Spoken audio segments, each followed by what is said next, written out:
that which is hidden within. Ah, what a marvelous evening for such an occasion. The setting sun candidly entices this lingering mood of death, and with the approach of dusk comes more mourners. Funerals are always a fine buffet of vulnerable souls. It does not appear that the picking so far will be entirely satisfying. Their faces express sorrow, however. It is easy to see through their facades as their souls are full of greed. Although this is an alluring trait, a truly devastated soul would be immensely appetizing. What do you mean you are not coming? A voice of anger makes an outburst off to the side of the silent crowd. What is this? 4 new individuals arrive, and even better is the longed-for sense of devastation emitting from all of them.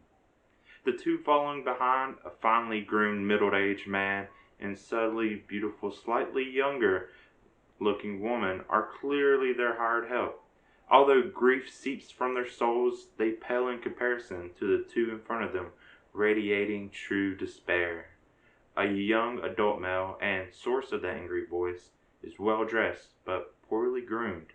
The aggressiveness of his voice hardly matches his small stature, which is similar to the young lady walking by his side. That intolerable asshole! Mark, what is wrong? Who were you on the phone with? A lady's voice is soft and calm, which can be expected from someone with such an innocent air about her. It was Amunda. He is not coming. Mark is obviously trying to suppress his rage. However, this does not hold up. Damn it! He is our older brother, so he should be at our parents' funeral. The rage spewing from him is almost irresistible. There is something about the youngest lady beside him that is more intriguing. There is nothing we can do about him now. Do not make a scene here and disgrace yourself too. The tone of every word she speaks is completely even, and her face is absent of even the slightest expression. Her mysterious aura is impossible to overlook. The rest of the funeral is uneventful and boring.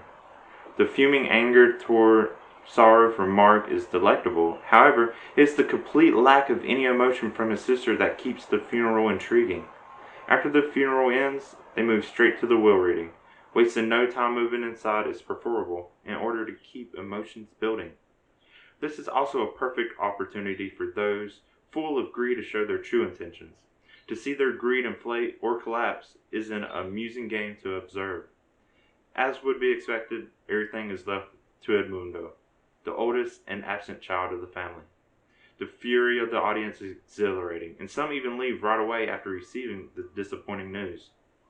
In only a few moments, most attendees of the funeral and brief will reading leave.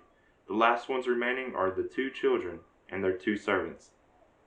This is ridiculous. It is not fair. Mark is losing his loosely held composure. I am going back to our family's house to wait for that ass, Amunda. Mark stomps away while still poorly reining in his anger. Alfonso, please go with Mark and make sure he does not make a fool of himself. Bonita, go ahead as well. I will be there in a moment. The younger lady addresses her servants. But, Bonita starts. Let Dina have a moment, Alfonso interrupts. Come on. This entire evening, Dina remained cold. Now, while thinking she is alone, the hopelessness, anger, and shock of it all finally radiates out of her. Oh, only I see it. I desire it. I will have it all.